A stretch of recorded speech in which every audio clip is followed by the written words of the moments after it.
Hey, everybody, what's up? Welcome into Best on the Board. It is Thursday, January 6th. Michael Beller here with you. We are going to take a look ahead to some more Week 18 lines, just as we did last Monday. We've got a little bit more to dive into here on this Thursday. We're also going to take a look at the college hoops action ahead of us on this Thursday night. So a jam-packed show, Best on the Board presented to you by BetMGM. Let's get in. With us to talk NFL is Andrew DeWitt. DeWitt, what's going on?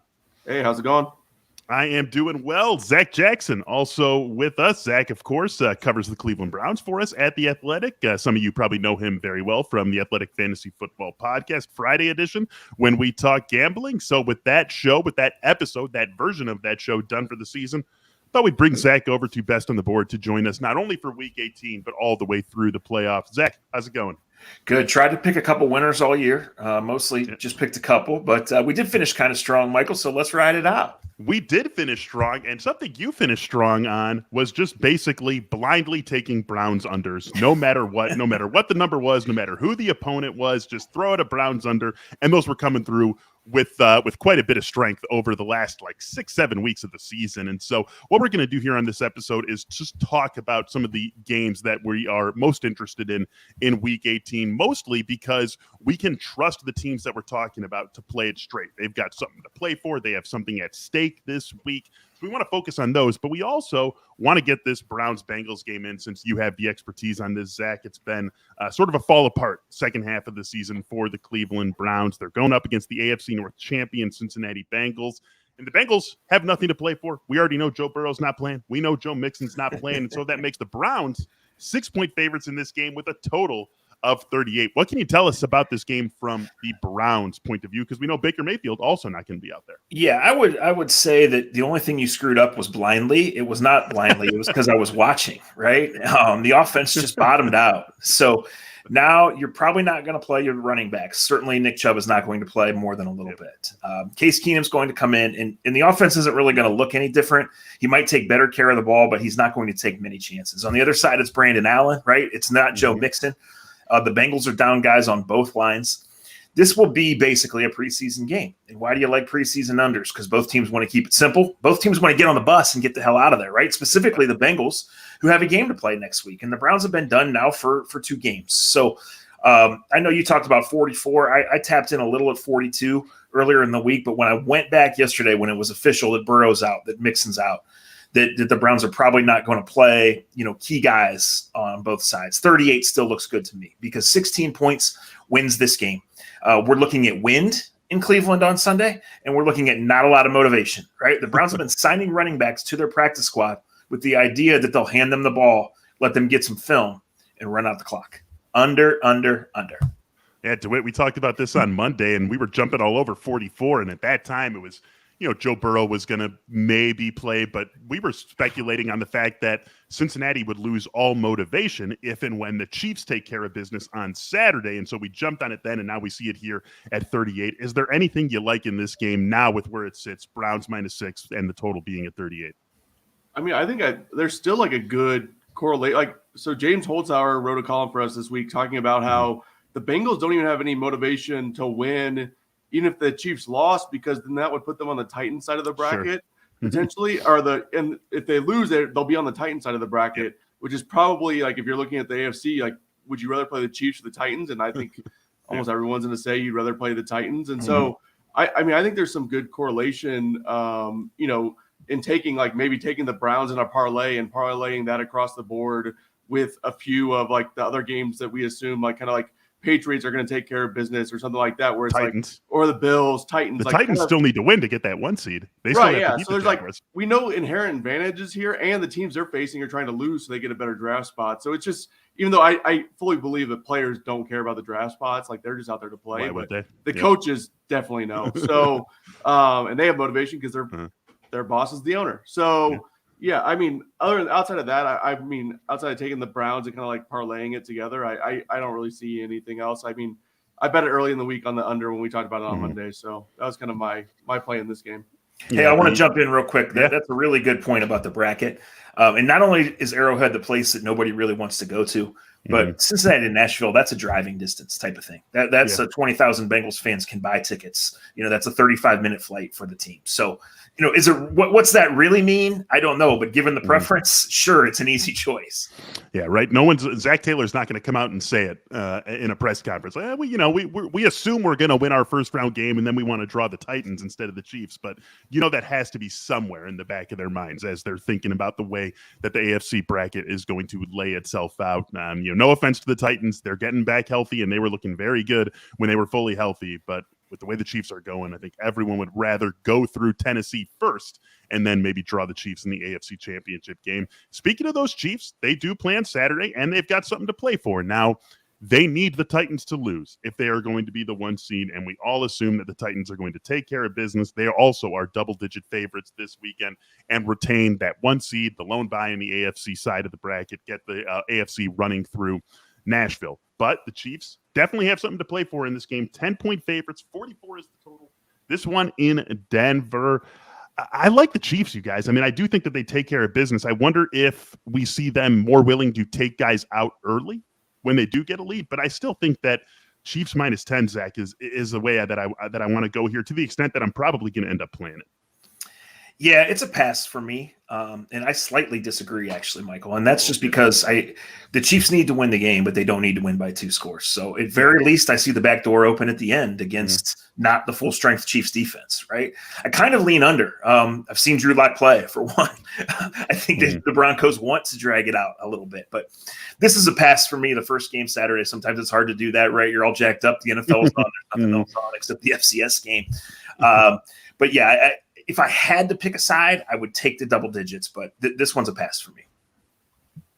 Yeah, I was just going to say, the Chiefs are kind of banged up on, like, they didn't have their left tackle on Sunday. He practiced yesterday. Like, they're kind of banged up on both lines. So, but that being said, I've seen Drew Lock play too, and as a Missouri grad, I can tell you that he's probably not the answer for Broncos or any high-scoring game. But yeah, I see the Chiefs winning and kind of maybe using them in a parlay this weekend, kind of round robbing with the different teams that have motivation to win this weekend. But I'm not a big fan of taking the points there. It's just scary to me.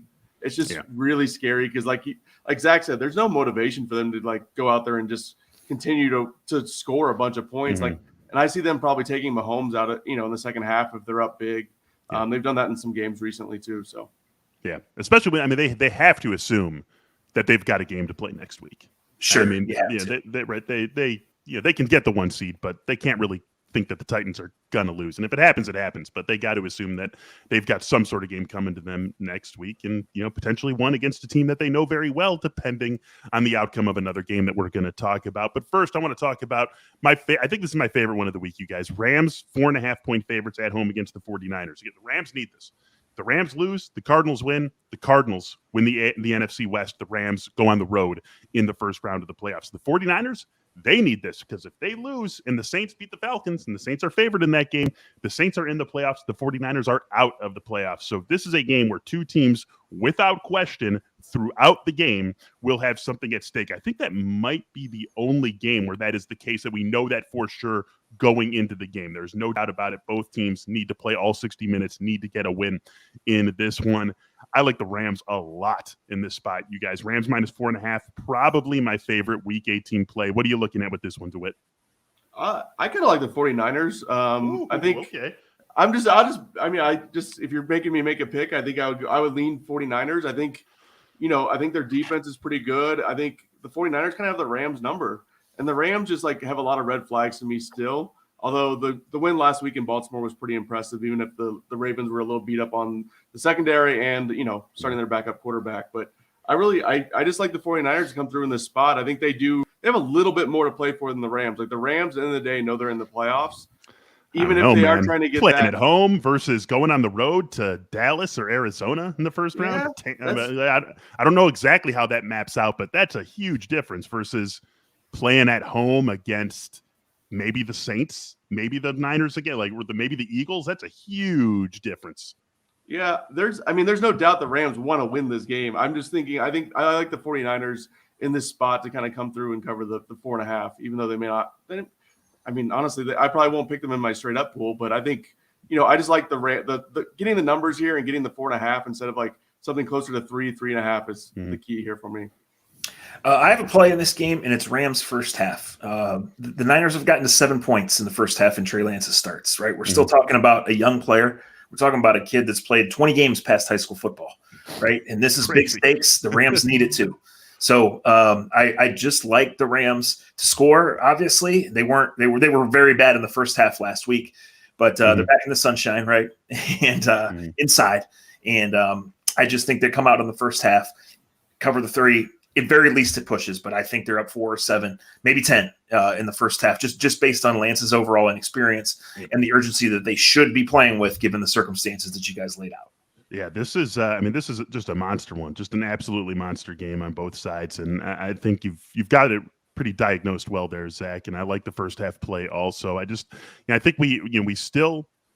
I mean, it took the 49ers a while to find themselves last week also against a pretty inferior opponent. And you talk about, this team, this offense has to change from Jimmy Garoppolo to Trey Lance. It has to change. So, this isn't just about Trey Lance's inexperience. It's about the inexperience of the players around him playing the style of offense that they have to play when Trey Lance is the starting quarterback versus what they do when Jimmy Garoppolo is the starting quarterback. It's not to say they can't do it and do it well and do it effectively from start to finish. But it's a tall order, and it's a tall order when you're playing a team as good as the Rams on the road when they have as much to play for as they do. So I'm really feeling the Rams quite a bit in this game. Is there anything else that we want to diagnose in this one before we go on to our final game of the weekend here? I mean, there's nothing wrong with riding Deebo Samuel props, right? Yeah, or touchdown total yards because he does it, and they should be in a come from behind situation. But yeah, I mean it's good. It's a good game. It's good TV. The stakes you mentioned. I expect the Rams to win, but no, the first half was the one that jumped out to me. And what Andrew mentioned earlier about if you're looking for parlays to, people to win, I would certainly put the Rams in that. Yeah, this is just a huge one, absolutely. And you could this is something else to check out. This column from James Holzhauer, really good strategy betting for Week 18. You could, if the Cardinals look up and they see, Rams 21-10 at halftime, do they take the foot off the gas because they know they're now locked into being the 5 seed? They've really got nothing to play for at that point, and Kyler's been banged up already this season. Like, some other things to think about. There's a lot to think about. Definitely check out the James Holzhauer column for subscribers to The Athletic. We'll throw that in the show notes. Something to think about as you are making your Week 18 bets. Last game, not only for us here, but of the entire weekend of the NFL regular season. It is Chargers and Raiders. Chargers are -3 in this one at Las Vegas. 49.5 is the total. Now, there is a way where this doesn't mean something to the Raiders, but that takes a Jaguars upset that no one believes is going to happen. So let's just assume everything plays to script, or at least everything that these teams care about plays to script going into their game. And this is a win or go home matchup for these two teams. What do you like in this one, Zach, if you like anything? Yeah, I don't love anything. I worry about the last time we saw the Chargers on national TV and Brandon Staley was leaving points on the table, right? I know what they want to be and all of that. And listen, I've been a Chargers fan since August. We talked about them, right? Yep. If I had to take something here, I'm probably taking the Raiders plus. I just the full 3 I like, but it's we all think that the Jaguars are going to get killed because they've been getting killed since November 15th. Yeah. Right? So we think this is going to be one and done. We think it's going to be everything the networks and the NFL wanted. And in that case, I don't have too strong of a lean, but I would lean towards taking the home team plus the full 3. Man, I would lean the other way. I don't know if I'm going to play it, but I lean the other way. And it's maybe the only thing I like in this game, if only because the Chargers, for all of their offensive skill, have not been as reliably an over team as you want them to be. When you just look at them on paper, right, with Herbert, with Eckler, with Keenan Allen, with Mike Williams, Sean Slater's obviously been a huge get for them. They just haven't been that sort of team this season consistently. Well, one thing, Michael, not only in August was I singing the praises of the Chargers, but I was also betting them over 9.5 for the season. So plus 3 would be a way to hope like hell that the Chargers win by 1 or 2. That is a beautiful little middle opportunity that you've got for yourself here this weekend. DeWitt, anything jumping out to you as a play in this one? No, I I made the Chargers at -2.5 when the line opened on Sunday. I bet that one immediately. I think Justin Herbert's the better quarterback. I don't think he's going to make the mistakes that Derek Carr tends to make in these big games. And I just honestly, I just think that the Raiders are going to run out of steam here. They put some nice wins together here at the end of the season after all the turmoil. I think one thing to key in on is Darren Waller was a limited participant in practice this week. Mm-hmm. Like if he's active, I think that changes the Raiders offense a lot because Derek Carr is always looking for him, and their offense has not been as good since he's been injured. So I think that's one thing to keep an eye on and maybe injury reports come out. And I mean, if you're the Raiders, there's no point in telling anyone if he's going to play this weekend or not. But I think there's a chance he plays, and I think that changes things towards the Raiders a little bit if he does. And I mean, that's just kind of where I'm at. I'm going to stick with my play on the Chargers at -2.5 on Sunday. I mean, you can bet it at 3 for sure. No reason for you to bet it at 3 once you've got it at 2.5. No, yeah, but I think I like the Chargers. I just think they're going to put it together this week. It's indoor. That's another thing is that we see these indoor teams traveling and they don't like playing on the road in these element games, but this one's indoor too. So, yeah, and that's if the Chiefs, right? If we get a Chiefs win, a Titans win, and a Chargers win. Even a Raiders win, but the Chargers win's more interesting to me because then we set up a first-round matchup, 7 versus 2, Chargers versus Chiefs at Arrowhead. That would be a very fun matchup, I think. Is that Sunday night or Monday night? What do you guys get? Yeah, right. That's I'm going to say Sunday night if that ends up being the matchup.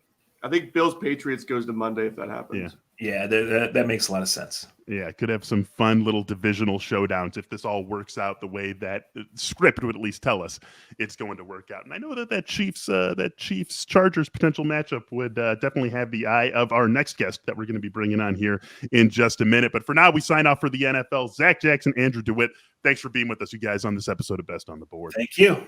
Have a good one. All right. College hoops coming up next. First, though, a message from our friends at BetMGM. Right now, bet 10, win 150, plus get a free 3-month subscription to The Athletic. Go to BetMGM.com and use the code TheAthleticPod, not slash, use code TheAthleticPod to take advantage of this offer from the king of sportsbooks. Again, that's bet 10 to win 150. Any bet, you bet 10, you're going to win 150, assuming it wins, plus a free 3-month subscription to The Athletic at BetMGM.com. with the code TheAthleticPod. This is a new customer offer for people at BetMGM. Terms and conditions apply. All right, college hoops now up here, and CJ Moore joining us. CJ, of course, our college basketball team's foremost Kansas City Chiefs fan. So quite a lot going on for you this weekend, CJ. You've got the Chiefs playing on Saturday. Then you sit back and wait and see who they draw. You hope for a Titans upset, right? But if that doesn't happen, you'll tune into Sunday Night Football. You got Chargers and Raiders, and you see who the Chiefs are going to play in the first round. It's a fun weekend ahead for you, plus, your actual job and stuff. I'm a little sick about last weekend still. So, yeah, they'll be fine. That let's talk about that sweatshirt though. I like that. Where's that? Oh yeah.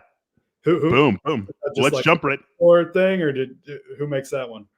I can't remember, to be perfectly honest. Yeah, I'll check out the. I don't want to take it off on air, but I'll check out the tag after we're done here, and I'll text you because thank you. I love everything. I love the old logo, the drawstrings, everything about it looks great. And you know who else looks great? Johnny Davis. Johnny Davis looks great. I know you're working on something with Johnny Davis, a little film room study, and the Badgers working on a little something also. So let's start there as we break down Thursday's college hoops slate. Wisconsin back in action after that upset victory over Purdue in West Lafayette. They return home as 3.5-point favorites against Keegan Murray and the Iowa Hawkeyes. And 146.5, CJ, is the total. As Frank Kaminsky back in Madison, 146.5 for a Wisconsin-Iowa basketball game. This is not the sorts of numbers that we expect to see from these two teams. First of all, tell us about your work on Johnny Davis, and what do you think of when you look at this game? Well, bet Iowa, since I'm working on something on Johnny Davis, like that Iowa was probably coming, right? He is a heck of an athlete, unlike most Wisconsin guys you usually have, right? Like he's really got some get up and go, and been impressed with his ability to just kind of get to his spot and rise up and make shots over people. I don't think he's a great shooter, but he's a great scorer. He's been fun to watch on tape. I can see what all the buzz is about, and I can see why he's putting up the numbers. I almost think you might agree with it. I think they should probably run a little bit more for him than they even do. Yeah. Well, you can go back and if you're so inclined, CJ, you can go and search for my Johnny Davis tweets from last season. because I think every single Badger game I watched, I tweeted something along the lines of, please play him more.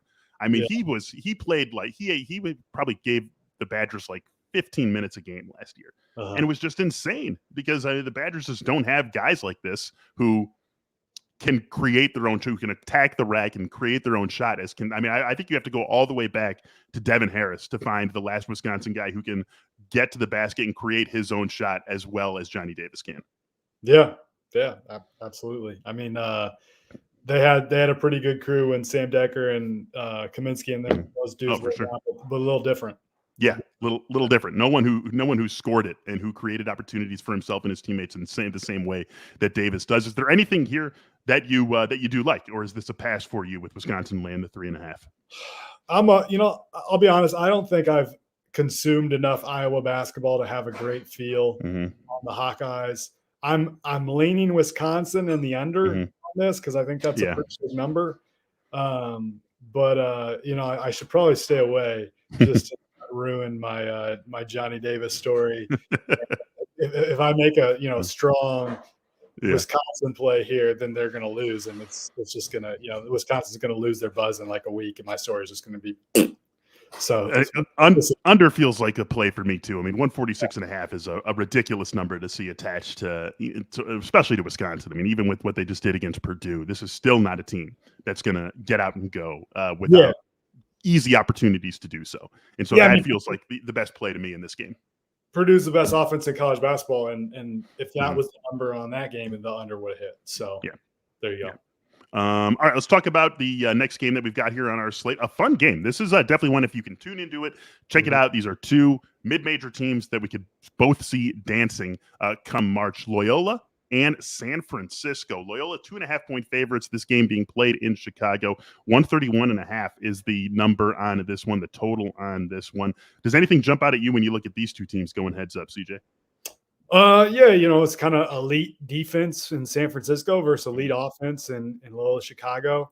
San Francisco runs you off the 3-point line, and Ramblers shoot a lot of threes, so that'll be interesting to watch. But the other thing the Ramblers do is they shoot twos really well. It's kind of like Creighton, if you follow that team the past years. Like, always shoot a lot of threes, play fast, but when they've always shoot really well from the inside the arc because they stretch you out so much and make you rush out to those shooters that you get easier too. So it's kind of a similar deal with the Ramblers. You look at Loyola's losses. They've lost by 2 to Michigan State and by 9 to Auburn.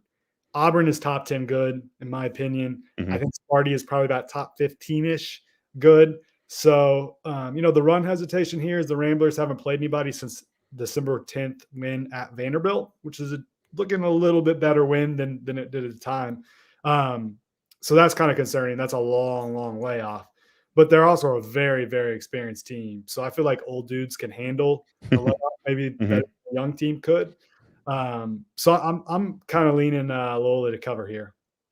It's probably the way that I would go here. Also, a very fun game though, and it's a different WCC than we've seen in recent years. You got a much more competitive WCC. Obviously, Gonzaga still reigning at the top, but this could be a conference that puts 4 teams into the tournament, and if it does, San Francisco is going to be one of those teams. So definitely something that you're going to want to check out if you can get eyeballs on this game. A very fun matchup, seeing these two teams go heads up into conference play. It's fun to get these two teams going up against each other, two teams that we could be talking about as potential Cinderellas come March. Let's jump back into the Big Ten for a second. It is Thursday, so it's a Big Ten day, certainly in the college basketball world. Illinois, big favorites, 11.5 points they are laying at home against Maryland. We got a 140.5 total on this one. And Illinois starting to round into the form that we expected them to be showing for the balance of the season.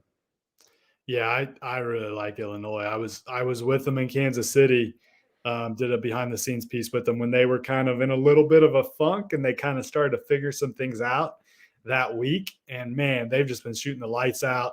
Kofi's just been awesome. Like, he's been the best big man in basketball. He's a bad dude in the paint. And they, Brad Underwood told me at the time, like, our plan was to put all these shooters around him and, we felt like it was going to work. And at that time, they weren't shooting it great. Well, they've been just shooting the heck out of it since then. So One thing I think is kind of something to consider in this game is motivation can kind of be a play when the numbers a little bit bigger, right? And Right. I went, Maryland beat Illinois last year, but in that game, Kofi went for 21 points on 8 of 10 shooting. So one, Maryland struggled to defend them a year ago. If you go back through their games, they haven't done well against good big guys this year. And you've got a motivated Illini team who's like, hey, these dudes beat us last year. So it's a big number, but I think I lean, I obviously I think Illinois is going to win the game. And I think I'd lean on them covering just because I think they're that much better. And, maybe they'll want to pour it on a little bit since Maryland beat them last year. Yeah, a little bit of too big of a number for me to really want to chase at this one, but I'm with you. If I were forced to make a pick on the line, it would definitely be Illinois laying the 11.5. We've got a huge college basketball weekend ahead of us. Don't just assume that it's the couple of NFL games that we've got on Saturday. Great college basketball Saturday ahead of us. I want to look at one game, CJ, a game that you know well, a matchup that you know very well. That's going to be taking place on Saturday, Kansas at Texas Tech. Of course, we're 48 hours away from this. No lines available just yet. So we'll look at the KenPom line. Got Kansas -1, a 141 total on this one. KenPom's got this as a 71-70 victory for the Jayhawks. Of course, Kansas coming off a win over Oklahoma State earlier this season. The dog knows all about it. And Texas Tech coming off an ugly one against Iowa State just on a Wednesday. Iowa State winning 51-47. We've seen Texas Tech play a couple of games like that this season already, CJ. So take a look at this, Kansas, Texas Tech. What do you expect this matchup to play like? Oh, my dog says this is a stay away. I would, initially I would probably have bet Tech. But if you watched Texas Tech last night, dudes, and if you watched it, I'm sorry. It was hard to watch. They had 7 dudes, and I'm guessing, I haven't done any reporting on this. I haven't talked to anybody at Tech yet, but I'm guessing some, if not all, will miss the KU game, judging the timelines. I mean, they just played last night, game Saturday. Right. Tech needs Terrence Shannon in the worst way. Like, they need to get him back pronto for their offense. Yeah. So they got Baylor next Tuesday. Yeah. Also. Yeah. Right. And I like Tech a lot. I think their defense is just the Red Raiders defense is fantastic. That defense is legitimately awesome.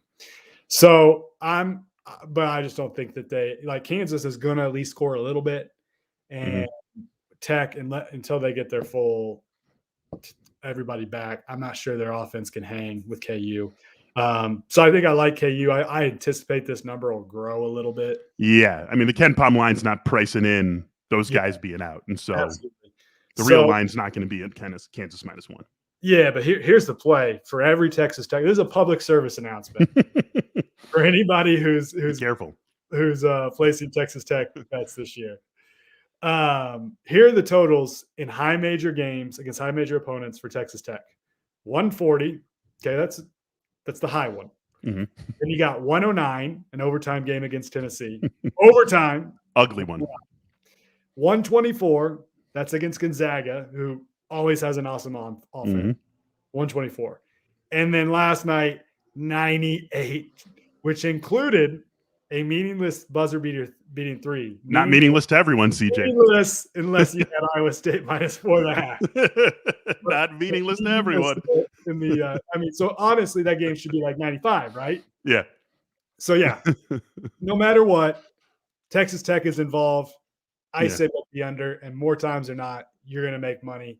And it's probably not a bad idea in the Big 12 this year to just go with that philosophy all the time. Bet the unders because the defense in this league is really good. Eventually, I guess Vegas will probably catch up to that. But the unders usually, especially early on here, probably a smart play.